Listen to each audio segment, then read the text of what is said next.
하나님 말씀 창세기 3장 15절 말씀입니다. 창세기 3장 15절.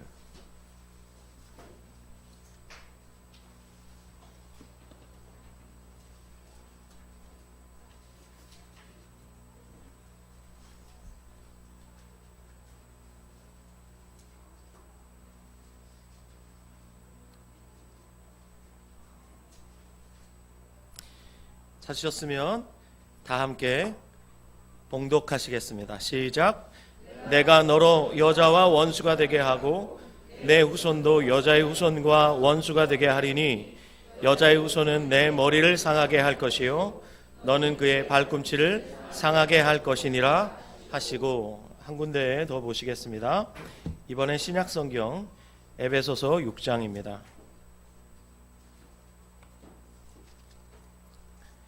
에베소서 6장 10절에서 13절입니다.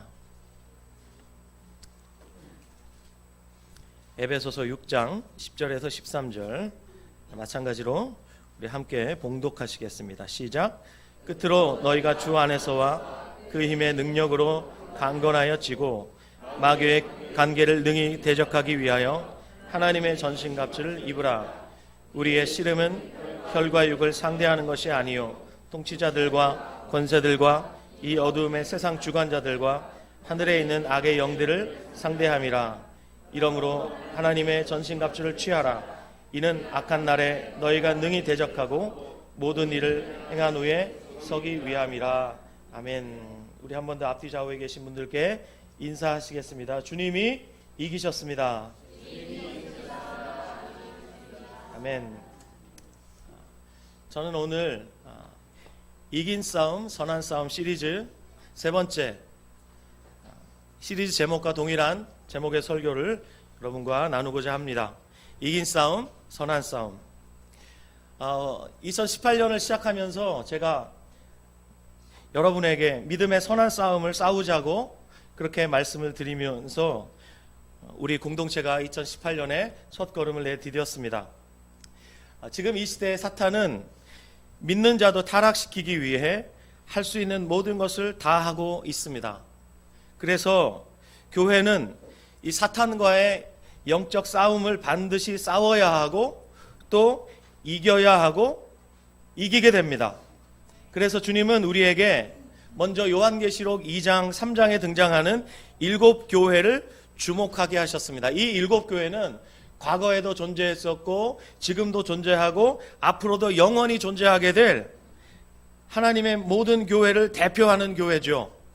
이 7교회를 향한 메시지를 통해 주님은 우리 교회를 향해 이기라고 격려해 주셨어요.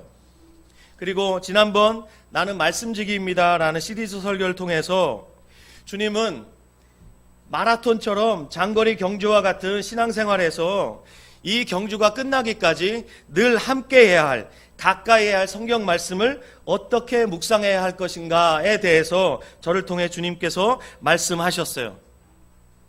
우리 묵상 가운데에서 우리가 정말 주목해야 할 것은 우리 안에 사시고 우리와 친밀하게 동행하고 계시며 일하고 계시는 주님을 주목해야 한다. 그래서 먼저 주님을 주목하는 눈을 열어야 한다.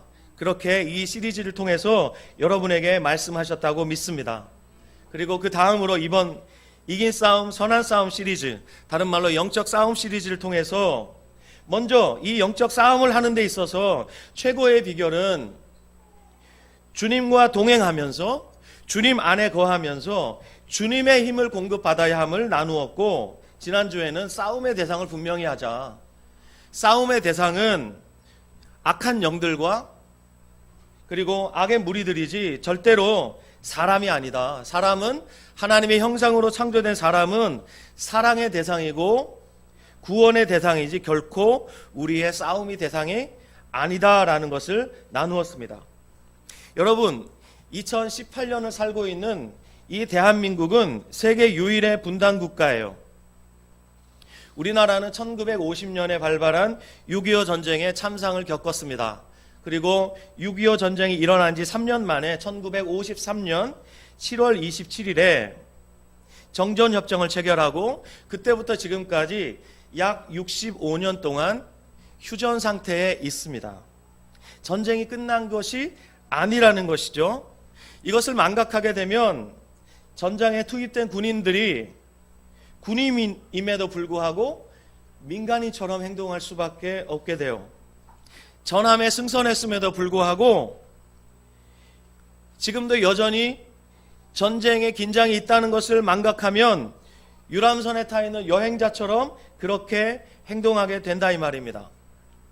이제 종전협정을 통해 평화가 정착될 때까지 아직 이 땅에는 전쟁의 기운이 물러가지 않았고 언제라도 일촉즉발의 전쟁의 전운이 감도는 그런 땅이라는 사실을 우리가 한치도 잊어서는 안 됩니다. 영적 전쟁도 이와 같은 현상이 발생할 수 있다는 거예요. 20세기 최고의 기독교 변증가로 알려져 있는 C.S. 루이스는 그의 책 유명한 스크루테이프의 편지에서 영적 싸움의 두 가지 오류를 이렇게 지적했어요. 번역 그대로 옮기겠습니다. 악마에 대해 생각할 때 우리 인류가 빠지기 쉬운 두 가지 오류가 있습니다. 그 내용은 서로 정반대이긴 하지만 심각하기는 마찬가지인 오류들이지요. 하나는 악마의 존재를 믿지 않는 것입니다. 또 하나는 악마를 믿되 불건전한 관심을 지나치게 많이 쏟는 것입니다. 이미 우리 한국교회는 사단과 악의 무리들에 대한 지나친 관심, 이걸 귀신론이라고 해요. 배려와 귀신론을 위시한 수많은 귀신론을 이미 이단으로 정죄했기 때문에 우리가 경계해야 할 두 가지 오류 중에 하나는 악마의 존재를 믿지 않는 것, 즉 인식하지 않고 방심하며 사는 거예요. 사탄이 제일 좋아하는 게 이거예요. 저와 여러분은 누군가로부터 무시당하는 것, 투명인간 취급당하는 것을 참지 못하지요. 그렇죠? 누군가가 나를 무시하고 없는 사람 취급하고 나에게 말도 걸어주지 않고 나를 깔아뭉개버리면 여기 있는 분들 중에 분노하지 않을 사람 있습니까? 분노하지요. 무시당할 때 분노합니다. 나를 무시하고 있다? 내가 누군데? 라고 하면서 우리는 분노하게 되죠. 하지만 여러분, 사탄은 이걸 좋아해요. 우리는 무시당하는 것을 참지 못하지만 사탄은 무시당하는 것을 좋아합니다. 왜? 마음 놓고 영혼들을 유린할 수 있으니까. 심지어 자기 자신이 그리스도인이라고 말하는 사람 가운데도 사탄과 귀신의 존재를 아예 부정하는 사람들이 간혹 있어요. 그리고 이들의 존재와 이들의 활동에 대해서 무지한 사람들이 있을 수 있어요. 영적인 싸움이 실제라는 사실을 믿지 않는 사람들, 이 사람들은 사탄이 아주 좋아하는 놀이터예요. 태초에 있었던 가장 처음 발생했던 영적 싸움이 이렇게 일어났어요. 여러분, 다 같이 창세기 2장 15절로 17절 말씀 봐주시기 바랍니다. 창세기 2장 15절로 17절입니다.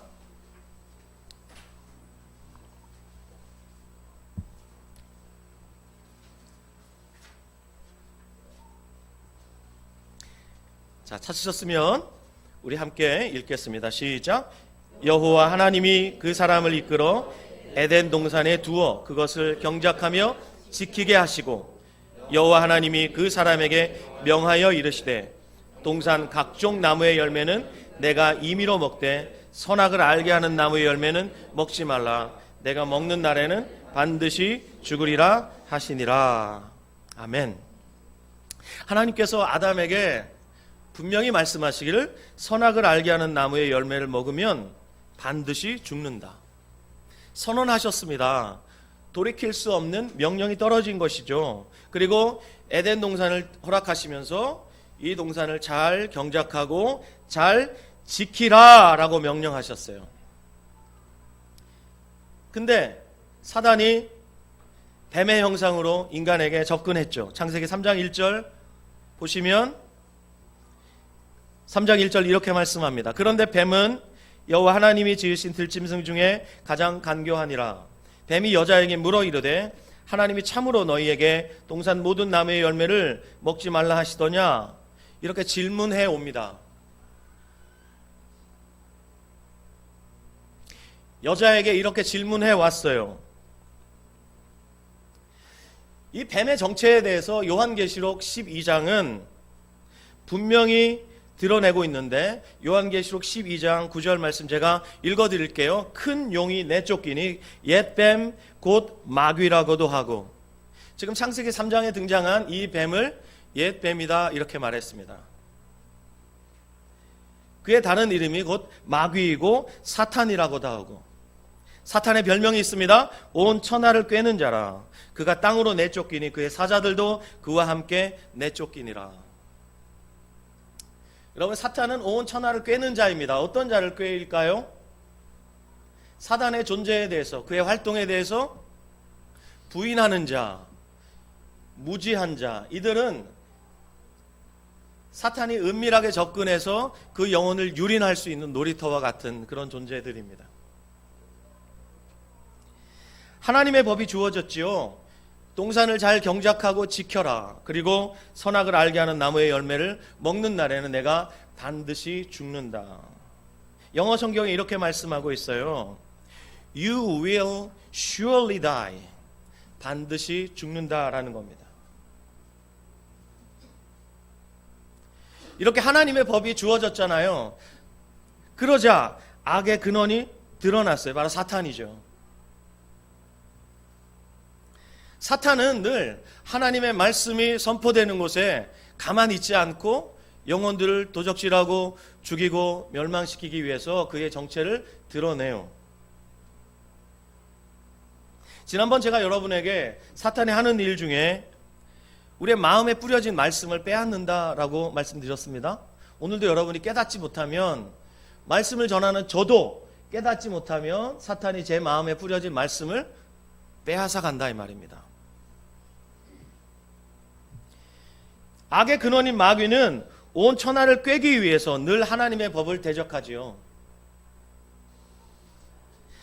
하나님이 지으신 들짐승 중에 가장 간교한 뱀의 형상으로 인간에게 접근했는데, 놀랍게도 접근한 대상은 하나님의 명령을 직접 들은 아담이 아닌 아담의 보호가 필요한 연약한 여자였다는 사실이에요. 그것도 아주 은밀하고 교묘한 방법으로. 가장 먼저 사용했던 방법은 의심이었어요. 3장 1절 다시 보십시오. 거기에 참으로라는 표현을 보실 수 있습니까, 여러분? 참으로라는 표현. 하나님이 참으로 너희에게 동산 모든 나무의 열매를 먹지 말라고 하시더냐? 이렇게 의심을 불러 일으켜요. 참으로를 다른 말로 번역하면 어떻게 되는 거죠?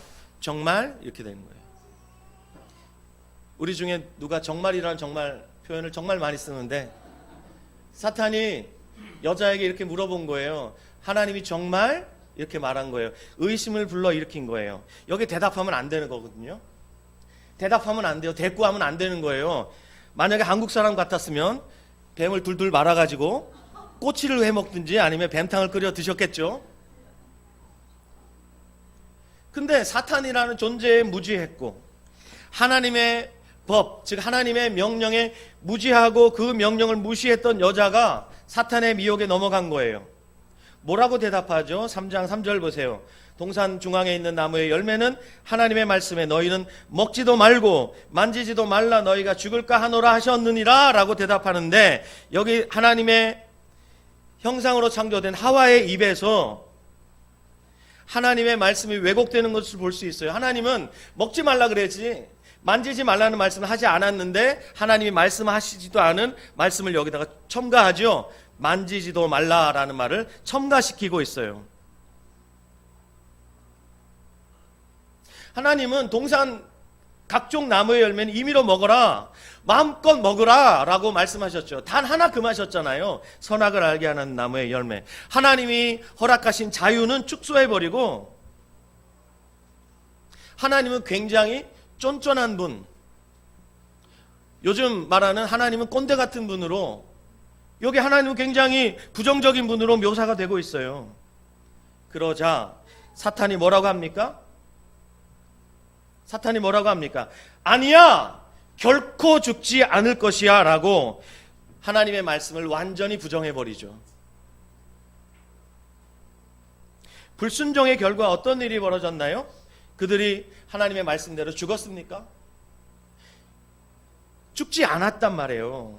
그들은 죽음이 어떤 것인지 몰랐어요. 한 번도 육체의 죽음을 경험해보지 못했어요. 하지만 그들에게 죽음이라는 사건이 발생했는데 그것은 영적인 죽음이에요. 하나님과 분리된다는 거예요. 여러분, 죽음이라는 것은 하나님과 분리되는 것을 말해요. 하나님과 영원히 분리되어 있는 그곳이 어디예요? 지옥이죠. 지옥은 영원히 하나님과 분리되는 곳이에요.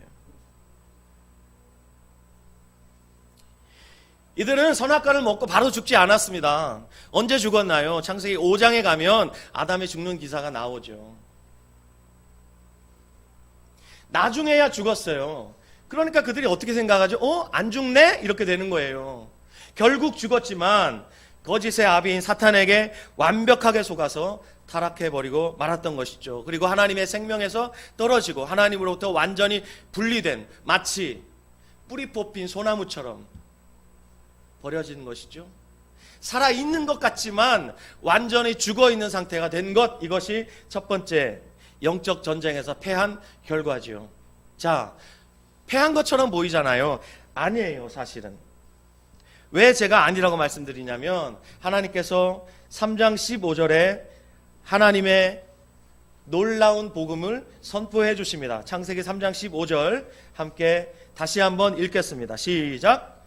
내가 너로 여자와 원수가 되게 하고 내 후손도 여자의 후손과 원수가 되게 하리니 여자의 후손은 내 머리를 상하게 할 것이요 너는 그의 발꿈치를 상하게 할 것이니라 하시고.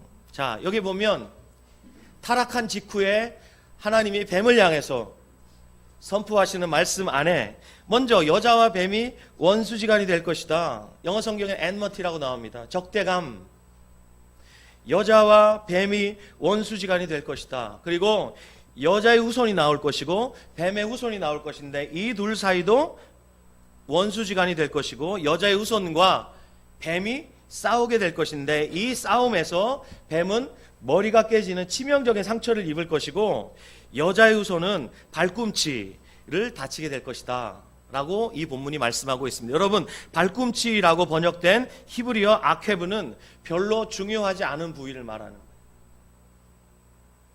뱀은 가장 중요한 머리가 깨지지만 여자의 후손은 별로 중요하지 않은 부위 발꿈치를 상하게 될 것이다. 여러분, 여자의 후손으로 오신 구원자가 누구세요? 바로 예수 그리스도시죠.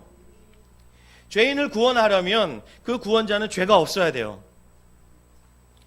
구원자가 죄 없는 생명으로 오셔야만 하죠. 이걸 신성이라 그래요. 요한일서 3장 5절에 보면 그가 우리 죄를 없애시려고 나타나신 것을 너희가 아나니 그에게는 죄가 없느니라 라고 말씀해요. 예수님은 죄가 없는 신성을 가지신 하나님이세요. 또 죄인을 구원하려면 구원자는 우리 죄인들과 같은 인간이어야 하죠. 즉 구원자는 완전한 인간의 생명, 즉 인성을 가진 존재라야만 합니다. 즉 구원자는 완전한 하나님이신 동시에 완전한 인간이어야 하는 거예요. 이 시대에 특별히 우리 한국 땅에 현역으로 뛰고 있는 구원자가 29명이나 된다 그래요. 제가 요즘 벼르고 있는 사람들이 있어요. 송내 북부역에 나가면 그 장길자를 믿는 분들이 있어요. 어머니 하나님이라고. 그분들이 태블릿 PC 들고 다니는데 제가요 천천히 걸어요. 한번 걸려라 이러고 천천히 걷고 있는데 저한테는 말을 안 걸어요. 저한테 전단지는 많이 주거든요. 근데 그분들이 저한테 말을 안 걸어요. 제가 무섭게 생겼나요? 도를 아십니까? 엄청 달라붙는데 걔네는 안 붙어요. 그래서 제가 한번 걸려라, 박살을 내야지 이러고 있거든요 지금. 구원자가 되려면 반드시 완전한 하나님이셔야 되고 완전한 인간이어야 돼요. 이런 조건을 완벽하게 충족시키기 위해서 하나님은 예수님을 처녀의 몸에 성령으로 잉태되게 하신 것이죠. 그래서 예수님께서 여자의 후손으로 오셔서 뱀과 영적인 싸움을 하신 거예요. 자, 먼저 이 싸움을 시간 순으로 재배열해서 보면 먼저 어떻게 해요? 뱀이 선제 공격을 했다는 것이죠. 뱀이 대가리가 깨지면 뱀은 더 이상 물 수도 없고 공격을 못해요. 대가리 깨지면 뱀은 끝이에요. 근데 이 본문을 대가리가 깨졌는데 발꿈치를 물었다. 이거는 시간적으로 다시 배열하지 않으면 이게 이해가 안 됩니다. 그래서 시간적으로 다시 배열해 보면 뱀이 먼저 선제 공격을 했죠. 여자의 후손에 발꿈치를 문 것이죠. 발꿈치 공격은 다름이 아닌 십자가에서 예수님을 못 박아 죽인 거예요. 하지만 예수님을 십자가에 못 박아 죽였지만 이것이 뱀에게는 치명타가 된 것이에요. 그의 머리, 즉 권세가 깨진 거예요. 골로새서 2장 15절 말씀 한번 다 함께 찾아보겠습니다. 골로새서 2장 15절.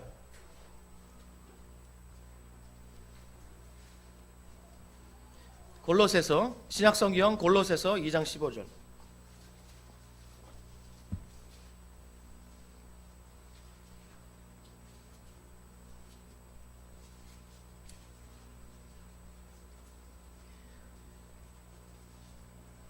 찾으셨죠?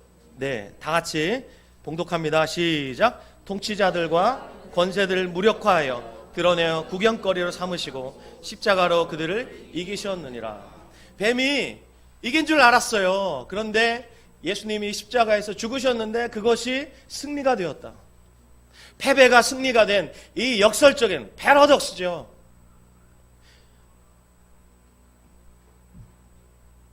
패배가 승리가 된 이 사건을 통해서 통치자들과 권세들이 어떻게 해요? 무력화되었다. 제가 세 번역으로 읽어드리겠습니다. 너무 신나요. 그리고 모든 통치자들과 권력자들의 무장을 해제시키시고, 영어 성경으로 보면 이렇게 되어 있습니다. disarmed 이렇게 되어 있습니다. 무장을 완전히 해제시켰어요. 그리고 그들을 그리스도의 개선 행진의 포로로 내세우셔서 무사람의 구경거리로 삼으셨습니다. 우리의 씨름의 대상이 누구예요?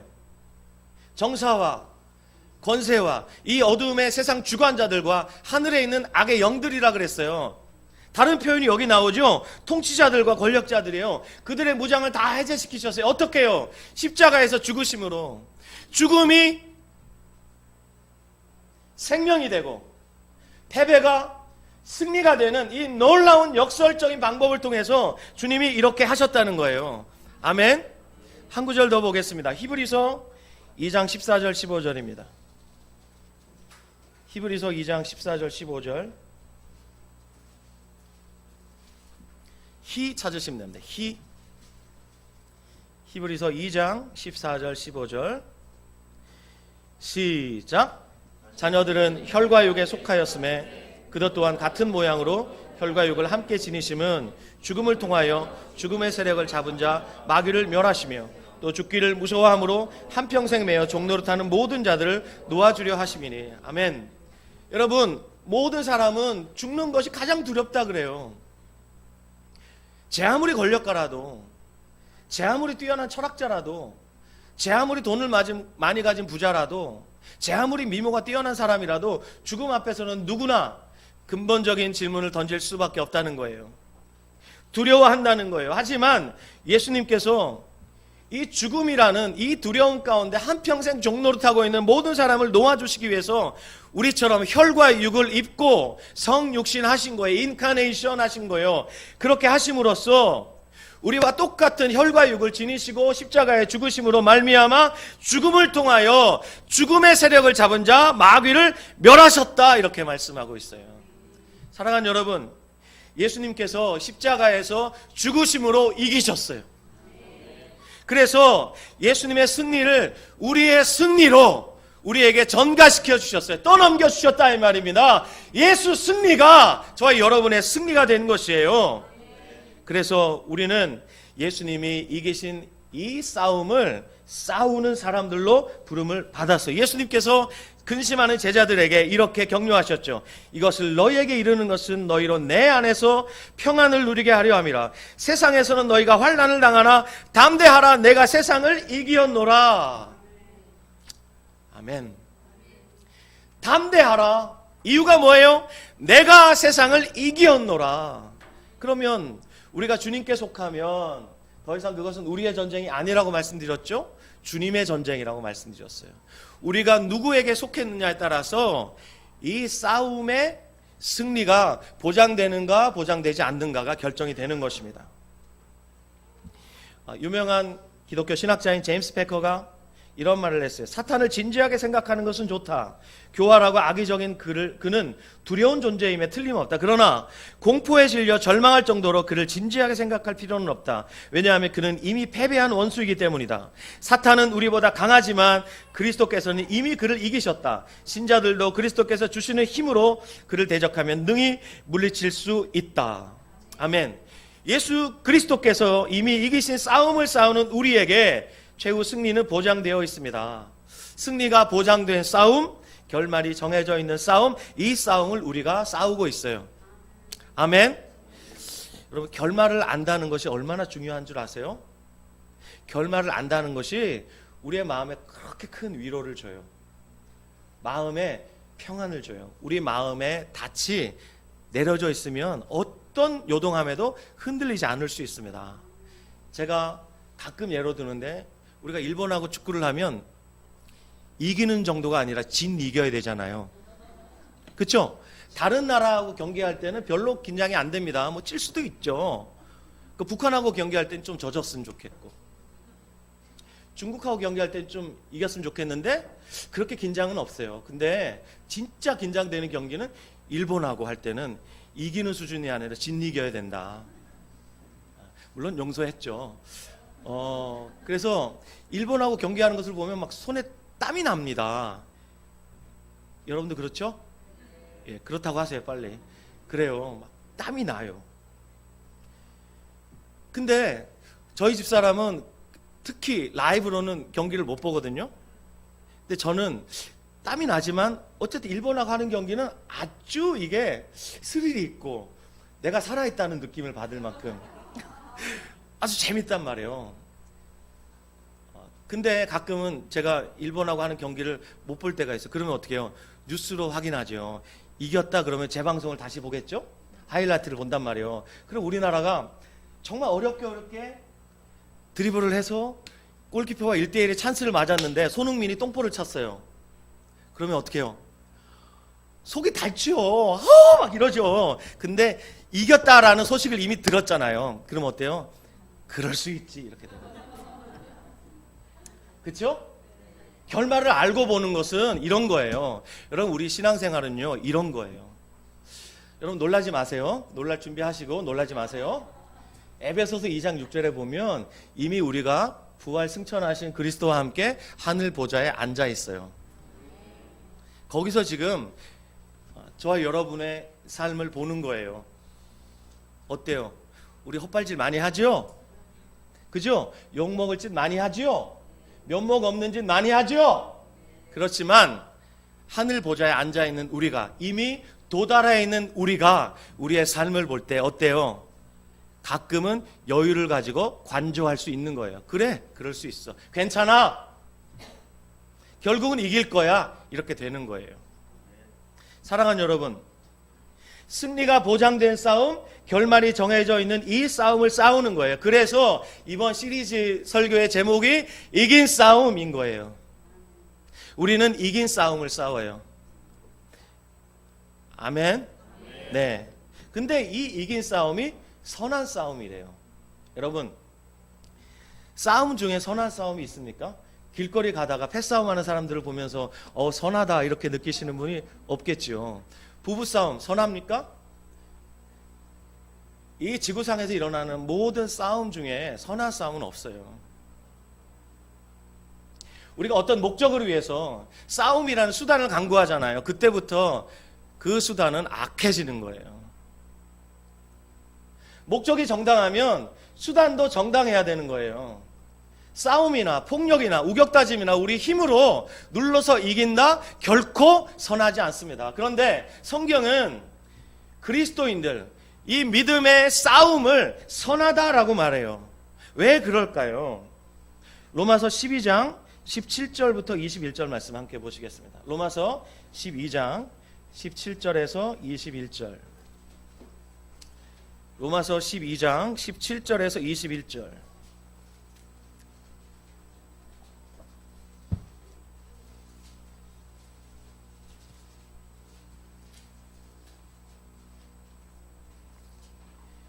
자, 로마서 12장 17절부터 21절 같이 읽습니다. 시작. 아무에게도 악으로 갚지 말고 모든 사람 앞에서 선한 일을 도모하라. 할 수 있거든 너희로서는 모든 사람과 더불어 화목하라. 내 사랑하는 자들아, 너희가 친히 원수를 갚지 말고 하나님의 진노하심에 맡기라. 기록되었으되 원수 갚는 것이 내게 있으니 내가 갚으리라고 주께서 말씀하시니라.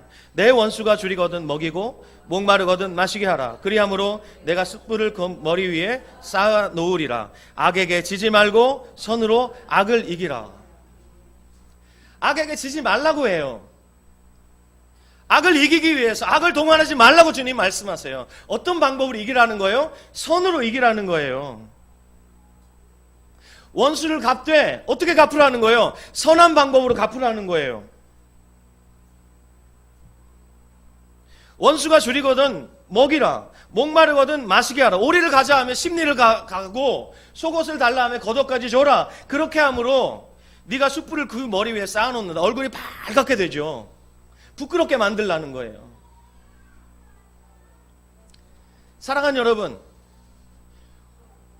우리 주변에 있는 이웃들을 부끄럽게 만들어야 돼요. 이것이 선으로 악을 이기는 거예요. 예수님이 이렇게 사셨어요. 예수님은 친히 원수 갚지 않았거든요. 하나님의 진노하심에 맡겼거든요.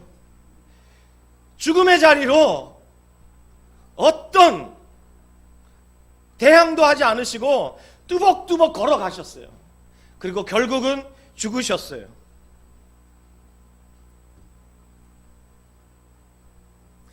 믿는 우리들도 이렇게 살으라고 주님이 우리에게 요구하세요.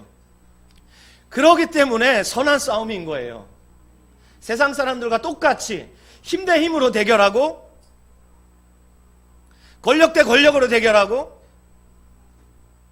지혜와 지혜로 대결하고 그래서 그들의 코를 납작하게 해주심으로 이겨서 기쁘다 이렇게 살지 말라는 거예요.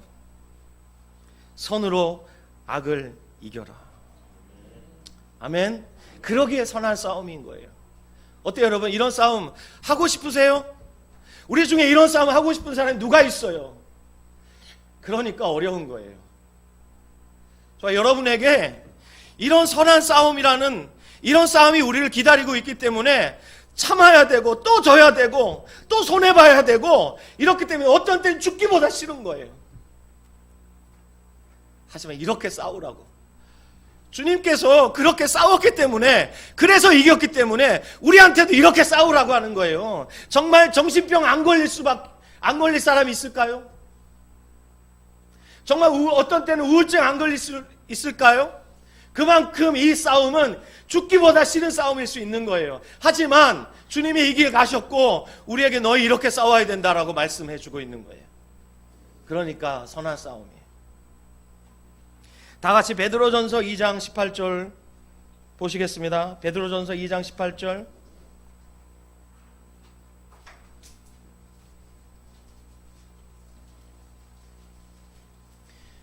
베드로전서 2장 18절.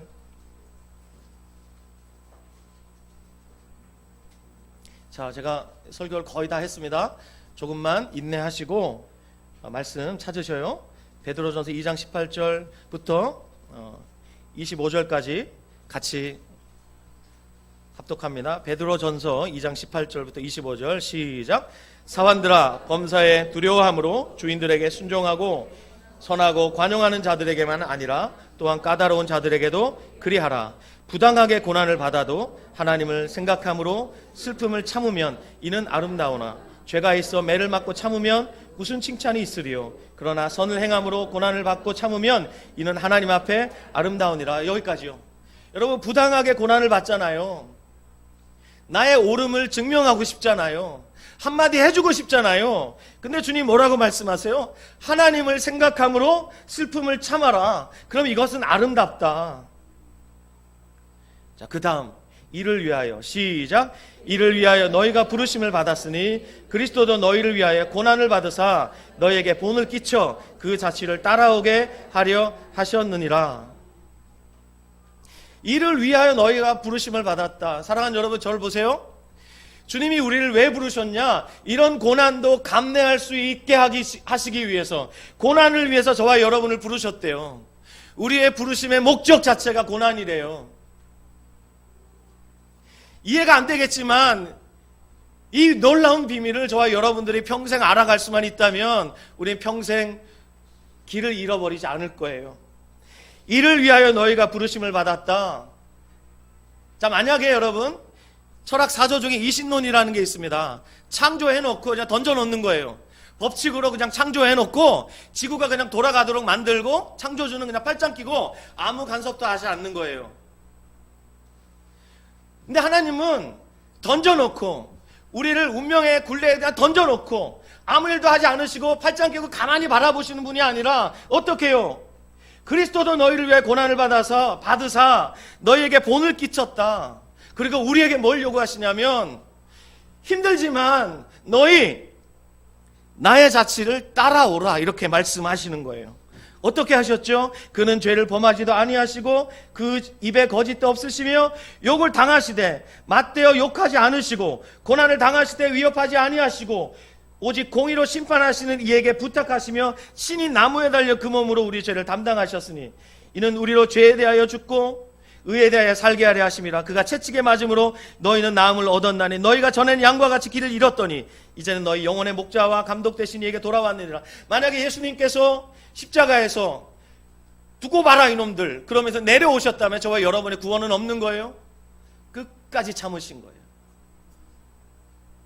공의로 심판하실 이에게 모든 원수를 다 갚아주실 이에게 맡기시고 죽음의 자리로 뚜벅뚜벅 걸어가셨어요.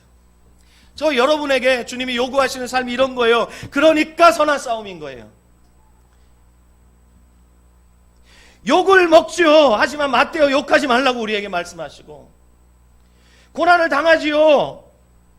억울하게 고난을 당할 때 위협하지 말라고 요구하시고. 여러분 이런 삶이 쉽습니까? 누가 그리스도인의 삶이 쉽다고 말합니까?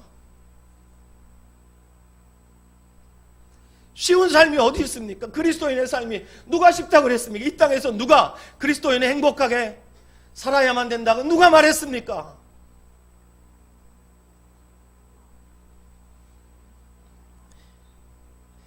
세상 사람들은 집 밟으면서 왕 노릇하죠. 하지만 그리스도인은 집 밟히지만 왕이라는 사실을 저와 여러분이 기억하셔야 됩니다. 우리는 왕이지만 집 밟힙니다. 사람들이 모르고 밟는 거예요. 예수님 죽일 때 그분이 하나님의 아들이라는 것을 알았으면 밟았겠습니까? 모르니까 밟은 거예요. 저와 여러분이 하나님의 자녀라는 사실을 세상 사람들이 모르니까 부당하게 대우하는 것이고 우리에게 갖은 욕설을 퍼붓고 여러 가지 이해 안 되는 것들을 우리에게 요구하지요. 하지만 그때 예수님을 생각하시면 여러분 참으셔야 돼요. 참으셔야 돼요. 이게 선으로 악을 이기는 거예요. 이렇게 살으라고. 그러니까 영적인 싸움이 차라리 몰랐으면 모르겠는데 알고 나니까 이거 싸우려니까 너무 힘든 거죠. 지레 겁부터 나는 거예요. 그러니까 뒤로 멀찍이 발을 빼게 되는 거예요. 하지만 여러분 예수님이 이 길 가셨다는 사실을 기억하셔야 돼요. 그리고 이 길로 우리를 초대하셨다는 거예요. 너희가 이것을 위하여 부르심을 받았나니 꼭 기억하십시오. 이렇게 우리를 하나님의 자녀답게 만들어내시고 결국은 우리를 예수님처럼 바꿔내실 거예요.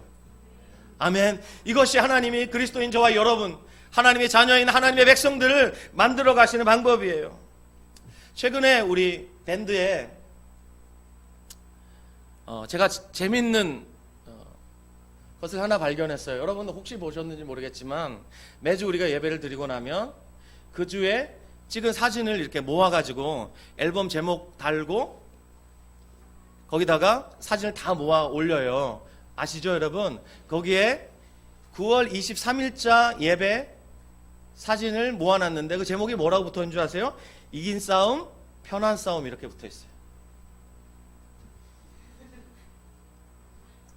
선한 싸움이어야 되는데 거기 편한 싸움으로 붙어있어요. 제가 그거 보면서 우리가 이렇게 싸우고 싶은 건 아닐까 이런 생각을 하게 되는 거예요. 편한 싸움이 있습니까? 누구하고 지금 말싸움을 해요? 편하세요? 편한 사람 아무도 없죠. 자식하고 양육 문제로 다퉈요. 컸다고 막 개기잖아요. 사춘기 되면 막 띠꺼워요, 애들이. 그러면 걔네하고 이렇게 말싸움 할 때 어느 날 너 나빠 이러는데 어떻게 해요? 걔가 엄마의 손을 딱 잡고 엄마 왜 이러세요? 이러면요. 편하세요? 부부끼리 작은 사소한 것 가지고 말다툼해요. 편하세요? 주먹이 오고 가진 않았지만 우리 마음이 상하잖아요. 편하세요? 교회 생활할 때 사랑하는 지체들하고 여러 가지 마음이 안 맞는 경우가 있잖아요. 편하세요? 편한 싸움이 어디 있어요, 세상에. 근데 우리 마음에는 편하고 싶은 거예요. 하지만 꼭 기억하십시오. 편한 싸움 없습니다. 편한 싸움 없어요. 어쩌면 제가 이렇게 말해도 될까요? 우리의 싸움이 너무나 힘들기 때문에 영원히 쉬게 해주시는 거예요, 천국에서. 너무나 치열하기 때문에 영원히 쉬게 해주시는 거예요. 그때까지 저와 여러분 옷깃을 여미고 정말 마음의 끈을 놓지 마시고, 아, 주님이 걸어가셨던 길 내가 가고 있구나. 그러니까 힘든 거구나 라고 기억하시면서, 이긴 싸움이지만 결코 편하지 않고 정말 우리의 진액을 다 짜내는 것 같은 그런 마음의 고통이 있습니다. 그 고통이 없는 사람 있습니까? 여기에? 없는 사람 있어요? 아무도 없어요. 이걸 이상하게 여기지 마시고 당연하게 여기시고, 아, 이건 옵션이 아니구나, 필수구나 라고 여기시고, 이 길, 이 불교 용어지만 제가 여러분에게 이렇게 말씀드려도 되겠습니까? 무소의 풀처럼 혼자서 외롭지만 뚜벅뚜벅 이 길 가시라고요. 예수님이 그 길 가셨으니까요. 기도하겠습니다. 이 시간 주님 앞에 우리 함께 고백하고 싶은 것이 있어요. 그것은 뭐냐면, 주님이 가셨던 이 십자가의 길로 우리를 초대하셨는데 혹시나 내가 주님의 초대에 무지한 건 아닌가? 무지하게 되면 무시하게 되거든요. 무시하게 되면 결국은 무관하게 되거든요. 주님, 제 마음이 무뎌지지 않게 해주세요. 편하게 이 길 가려는 마음 애초부터 이제는 갖지 않게 해주세요. 정말 힘들지만 이 길 끝까지 갈 수 있도록 주님 저 도와주세요. 우리 같이 좀 기도했으면 좋겠어요.